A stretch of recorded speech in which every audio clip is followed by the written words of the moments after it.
Okay, we're back. It's InfoWars Nightly News. We're about to talk to our next guest on the economy. Then we've got another guest on who's kind of an apologist for the congenital liars of the establishment. But I wanted to just talk about the report we covered last night. $79 trillion of Bank of America derivatives that they're about to have American taxpayers try to pay for and then lecture us all day about our debts. It's just incredible. So it's very important to realize that it's the ultra-rich waging war against the middle class, trying to con basically people that aren't aware of it. So we're going to be talking about Herman Cain's 9999 plan. Where does that extra 9 come in?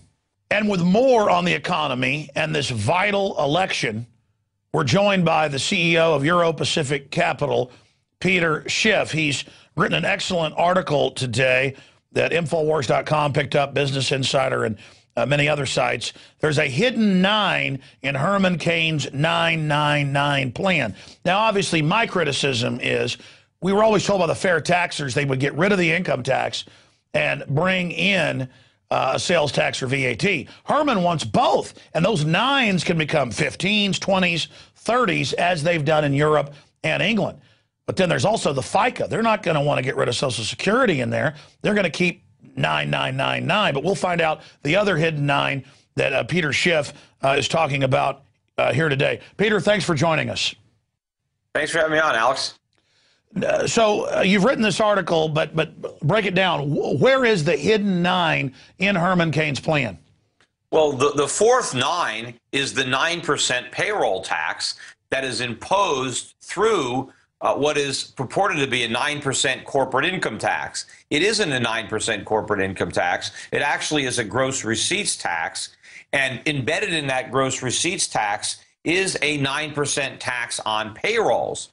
And the only way for businesses to recoup that payroll tax is through their workforce. Now, granted, that represents a reduction of the 15.3% payroll tax that is already in place, where half of it is paid directly by the worker and the other half is paid indirectly by the worker through reduced wages. But the problem is Herman Cain is claiming that he completely gets rid of the payroll tax, that it no longer exists. That's not true. It's still there. It's just not as high.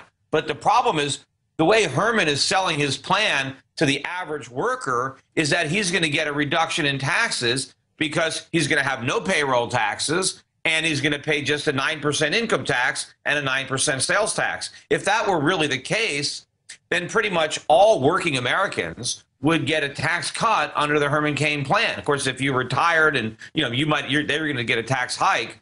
But if you account for the fourth 9, that's not the case. That's a game changer. What the fourth 9 means is that the majority of Americans under the 9999 plan are going to be paying 27% of their income in taxes, which is much higher than a lot of those people pay now. So the only way the plan works, the only way it's revenue neutral, is because you have big tax increases on the middle class and lower class to pay for tax cuts for higher income workers. Now, it is a pro-growth plan. We are going to get more economic growth out of this plan. We're going to get more jobs out of this plan because we're freeing up capital. We're treating capital a lot better. We're going to have more investments. We're going to have more savings. We're going to have more job creation. But we're going to have to pay for that by putting the bill on the middle class. Now, if we don't want to stick the middle class with a bill, then we need to cut government spending dramatically.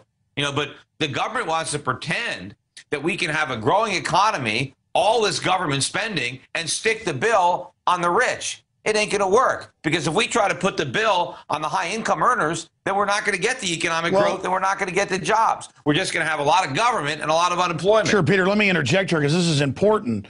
I saw the Economic Policy Journal criticize you, why Peter Schiff and Arthur Laffer are wrong about Herman Cain 999, and it's got classic class warfare garbage about you just don't want rich people taxed. But sales taxes, VAT taxes, from what I've researched, just basic economics, that always hits the poorest people. So this makes no sense.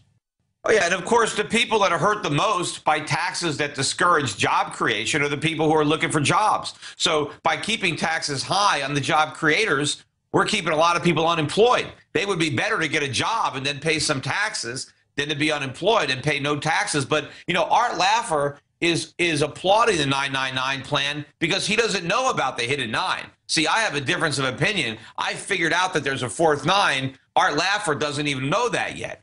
But the thing is, I'm in favor of moving towards a tax structure where people are taxed based on what they spend, not based on what they earn. Now, the standard liberal argument is, well, that's not fair because the rich people don't spend everything like the poor people. They save some of their money. Well, precisely. We want them to save their money because when they save their money, they're delaying gratification for themselves. They're postponing their consumption into the future. When they eventually spend, they'll pay the taxes. But in the meantime, the money is used to grow the economy.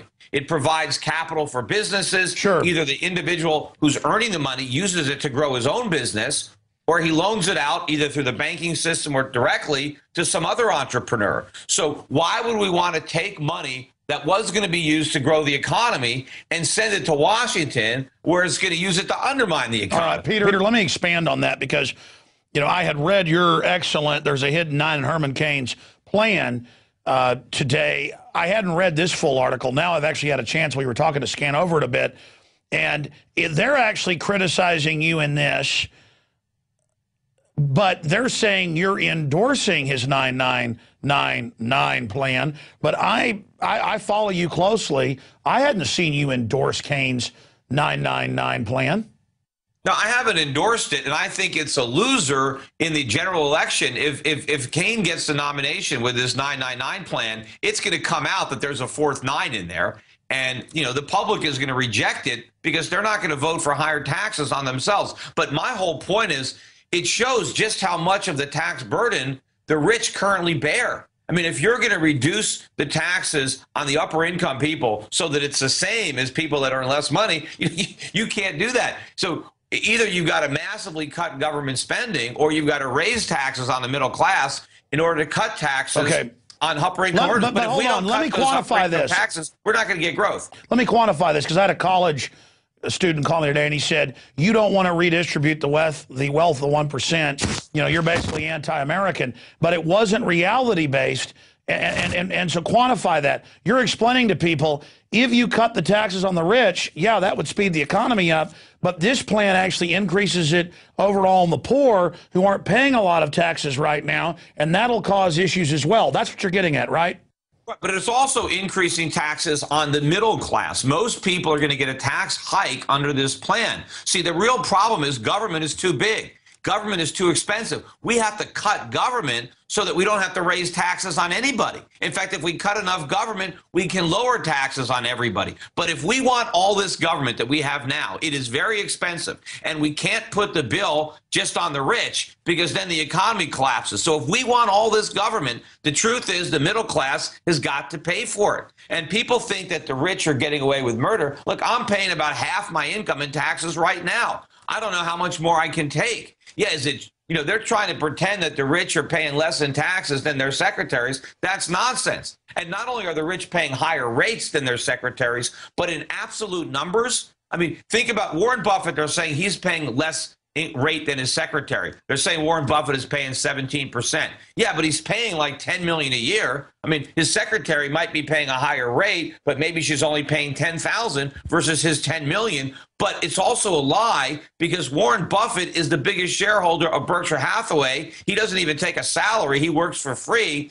So his income is Berkshire's income, and Berkshire Hathaway is paying 35% income tax. That's Warren's money. He's paying his taxes through Berkshire Hathaway. Sure. So not only is he paying a lot more in taxes than his secretary, but he's paying a higher rate. And anybody who says otherwise, including Warren Buffett, is lying. Well, let's expand on that. Here in Texas, we have a stealth income tax. That's the franchise tax. I pay taxes on all the equipment, everything, and a percentage on my profits. And, I mean, it's taxes on top of taxes. So let me ask you this question. Why then do we see the ultra-rich, Bill Gates, Warren Buffett, and others? I mean, I have my answer for it. Why do we see them promoting higher taxes? Well, you know, Warren Buffett, you know, he actually benefits from the estate tax because a lot of businesses have to be sold because they can't survive the estate tax. and then Warren gets to buy them up on the cheap through Berkshire Hathaway. So he has an interest in breaking up a lot of these businesses, even though it's a destructive tax. On the income tax, I don't know. Maybe he just wants to be liked. You know, it's a lot easier to be liked if you adopt these liberal agenda. It's more difficult to have to explain to people why just taxing the rich is a bad deal for the middle class and the poor. You know, I was down at Occupy Wall Street yesterday. We've got a video coming out from Reason TV. It'll be on YouTube next week. But all these people, the majority of people who are there that are mad, they're all blaming the rich. They think the problems emanate from taxes. I had one person say the reason we had the Great Depression was because the rich weren't paying enough taxes. You know, that all the problems are because the rich aren't paying enough taxes. And if we just jacked up the taxes on the rich, then everything would be better. I mean, people don't understand that the reason the rich are rich is because they created the middle class. They're the ones that figured out what to produce. They created the jobs. They created the products that they're paying their fair share just by getting rich. Anything they pay in taxes is just gravy. Well, Peter, yeah. But if the young college students that call me on the radio and disagree with what I'm saying, with what you're saying, would just look at history. Kennedy cut taxes in one bracket by 50%, the other 38%. Tax receipts the next year doubled. The ruling government class knows when you raise taxes, it always ends up destroying business and overall revenue down the line. So the question is, if this basic fact of economics is there, why then does the government class want it? The answer is control. You look at Warren Buffett, he knows that higher taxes on middle class and wealthy will be used in further banker bailouts of Bank of America, Wells Fargo, and others who invested in the derivatives.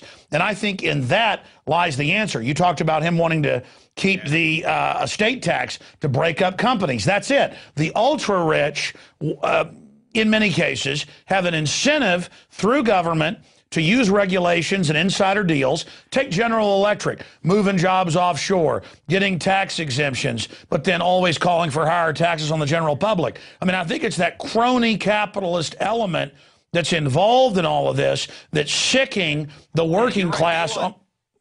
They want higher taxes on all the people who are actually paying the taxes. Meanwhile, they're not paying any because they can escape them. And when we talk about raising taxes, Obama wants to raise taxes on the rich, and he cites Warren Buffett, but he wants to raise my taxes, and I'm already paying a lot higher tax than what he believes Warren Buffett is. I'm already paying 50%, and he wants to raise it. You know, what we need to do is look back at the 19th century. Look at how fast the U.S. economy grew. Look at the Industrial Revolution. Look at how much living standards rose percentage-wise without even all the technology we have today. We had much faster economic growth when nobody paid income taxes than we have today when everybody is paying all these income taxes.